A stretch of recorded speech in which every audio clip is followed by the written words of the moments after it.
Hello everyone and welcome back to my channel. I'm Vada and today I'm gonna share with you my May TBR. Also happy 1st of May everyone. Today we don't have to go to work because it's Sunday. Yay! Well, it happens. What we can do. Anyways, May is also my birthday month. Did I mention this? I don't think I have. So since it is my birthday month, I decided that for this year I will not read books that will make me sad or disappointed. I mean, how you can know in advance, that's another question.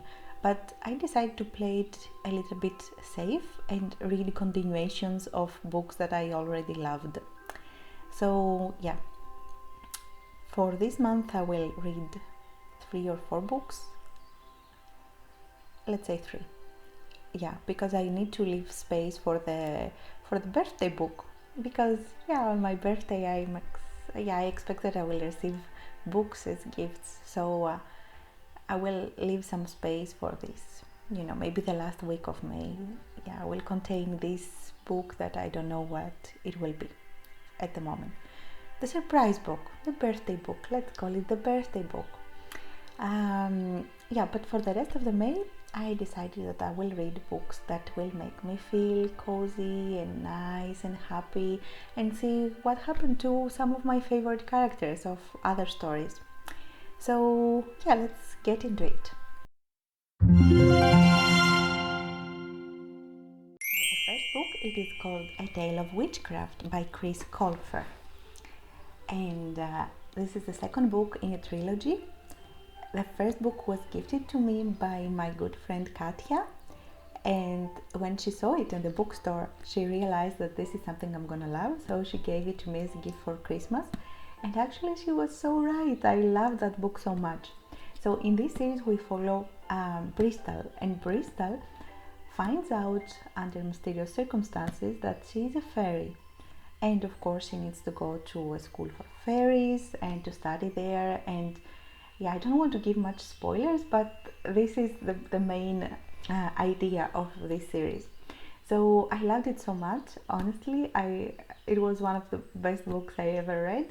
And now, of course, I cannot wait to dive into this one, because first of all, the cover looks stunning.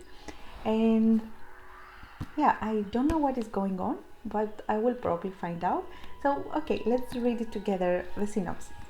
Bristol and her friends have saved everyone from the evil Snow Queen and secured worldwide acceptance for the magical community.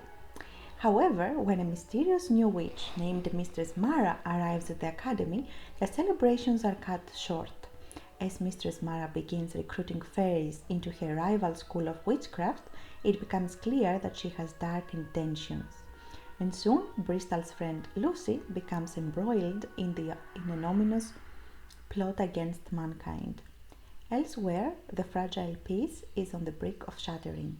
Outrage has spread throughout the kingdoms in opposition to the legalization of magic, and a dangerous centuries-old clan known as the Righteous Brotherhood has resurfaced with one goal in mind: to exterminate all magical life forever, starting with Bristol herself.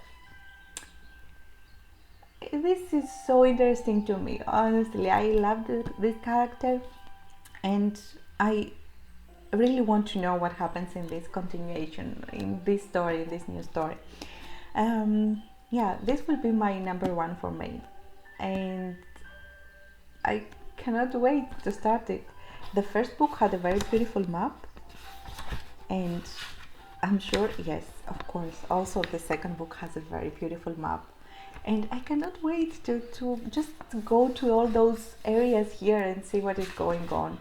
I love when books have maps. It gives a good orientation of what is going on and where things are going on. And of course, the illustrations are so nice. So every chapter has a starting illustration, like this portrait here of this girl that maybe it's Bristol. I don't remember here, but okay, we'll find out. And of course, so look at these nice illustrations of chapter 2, or yeah, here I have nice bookmarks. So when the real bookmarks are finished, I'm using nice postcards from my friends that they send me. So what else? Let me show you one more or two. Oh, look at this. This one's here. So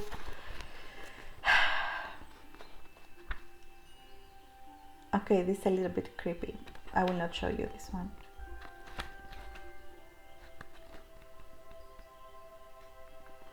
Or this one. What's going on here? We'll find out. So yeah, number 1 for May, A Tale of Witchcraft.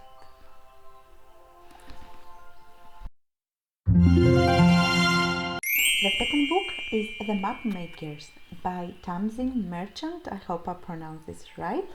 And it's illustrated by Paula Escobar. And I love The Hat Makers so much. It's the first book of this series.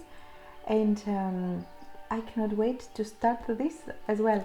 Because in The Hat Makers, the story starts by Cordelia, that she wants to go and find her father, because he was announced as dead somewhere in the sea. But she didn't believe this news announcement. So she decided to go and find him. But other things are getting into in between in the first book, and she doesn't have the chance. But now she's going on this adventure in this book. And I want to see what happens, how she will find him, if ever. And of course the cover is stunning again. And I don't know if I mentioned this before, but I think this one has a very beautiful map also in the beginning. And yeah, so this is a map of London. I'm not from London, so I've been there once. I don't know how accurate this can be, but I suppose it is. So yeah, I don't know, but it helps so much with the story to read something and then to go back and check where you are and what things are next to you. I don't know. I love this. I look at this. And there are also illustrations in the book, in every chapter as well. For example, this one. And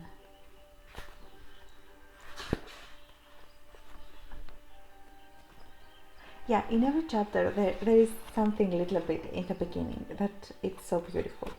And for example, look at this scene here. Probably it's from the store where they make hats and they craft something. The illustrations also from the first book were so lovely, so beautiful. Is this only one or what? I don't know what's going on.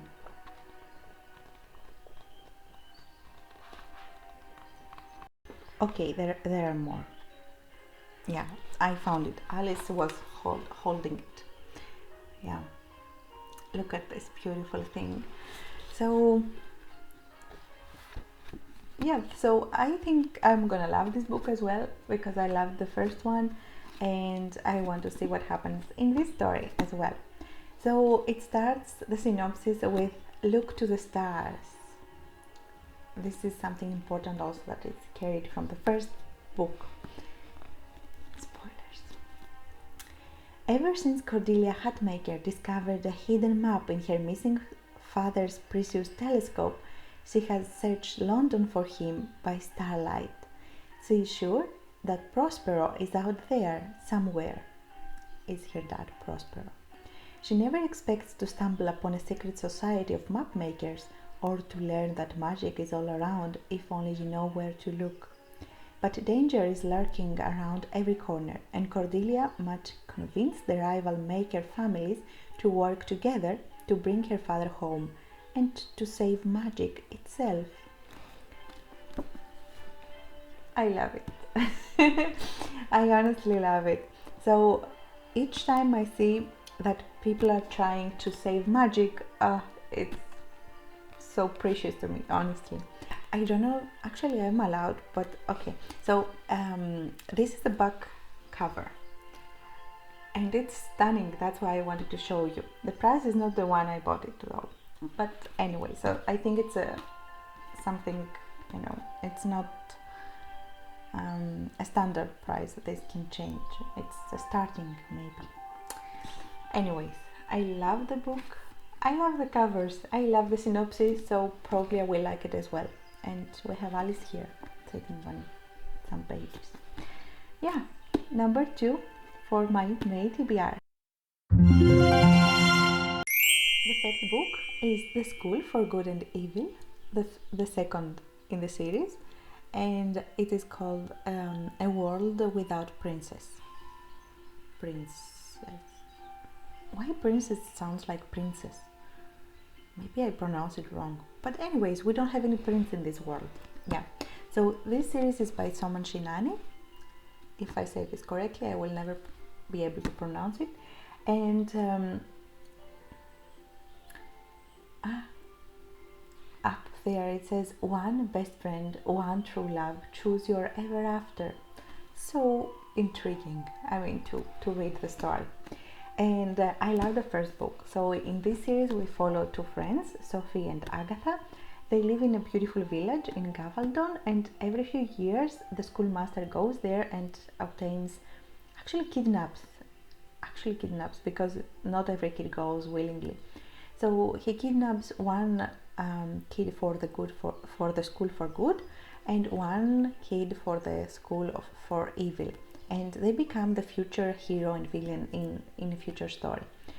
So in the first book I loved the story so much. I loved how the two girls, by a mistake, let's call it a mistake, they switched places, and Sophie, that was expected to go to the school for good, she went to the school for evil, and Agatha, that she was expecting to go to the school for evil, she went to the school for good. And when I finished the first book, it actually finished with a very important cliffhanger. And when I finished it, I was like, no, why, what I will do now? But then I forgot that I had bought the second book already.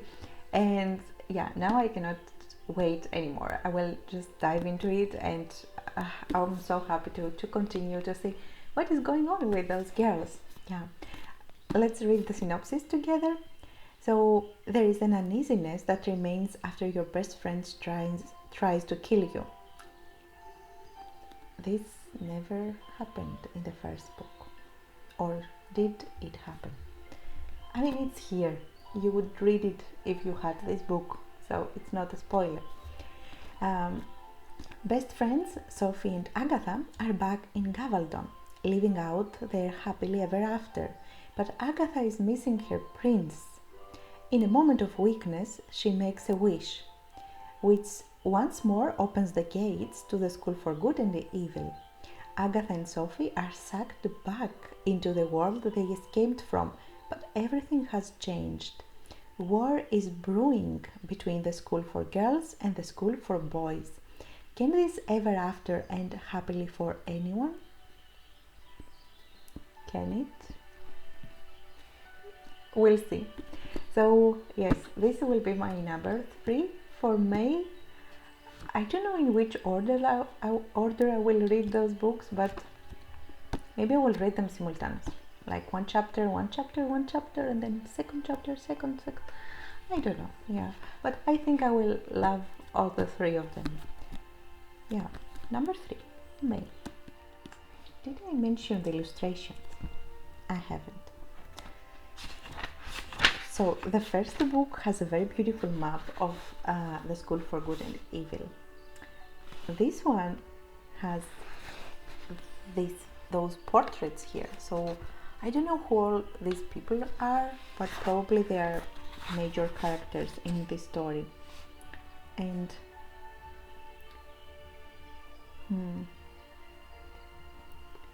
yeah, so probably it's like here is the school for girls, here, and here the school for boys, something like that. And of course the illustrations, it was one of my favorite parts. Look at this, this is Sophie, so pretty. And this is another nice one. Sophie is a statue. I wonder what's going on in here. And of course there are many more beautiful illustrations, like this creepy clock here, or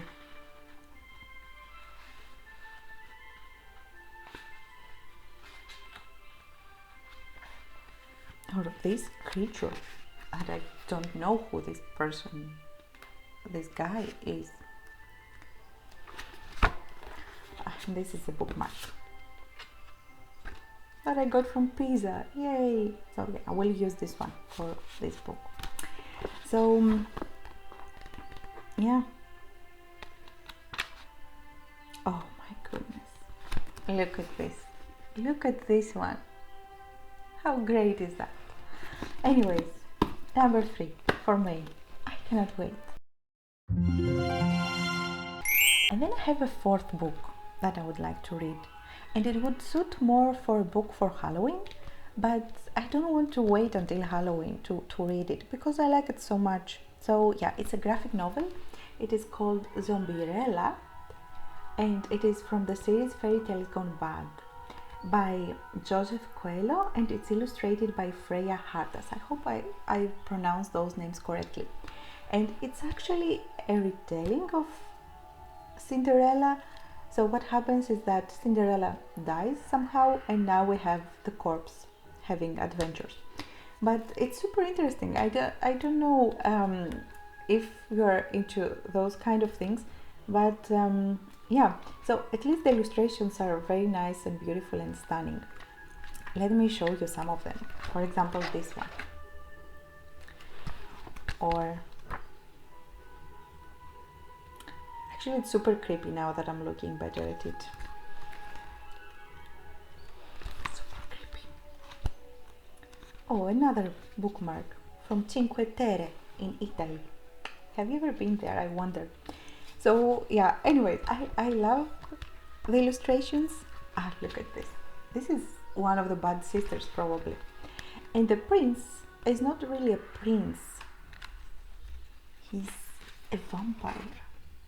So he probably likes her because he's a zombie or something. I don't know, it's super creepy, but I like it so much. And this one, someone is trying to bury her or something. So it's a very Halloweenish, if there is a word like this, book, but I don't really want to wait for Halloween. It's a short book. I will read it probably in one go. And in the synopsis here it says, my heart has stopped, but I'm not shocked. No blood in my veins, but I feel quite sane. No breath from my lips, but I'm not frightened. I'm intrigued. I'm excited. And look at the back cover also. So in the 4th place, Zombierella. But maybe I will start with this one, so I will finish it first. Let's find out. I don't know, I don't have a plan. So 4 books for my May TBR, and one is the birthday book that we don't know what it's gonna be. And yeah, for me it's a very good amount. I'm sure I will read them. I will not stress myself too much, and yeah, I cannot wait to start reading them actually. So what you're going to read during May, and is it also your birthday month? Let me know in the comments. So once again, thanks a lot for watching, and until next time, be happy, enjoy life, and see you in the next video. Thanks a lot again. Bye.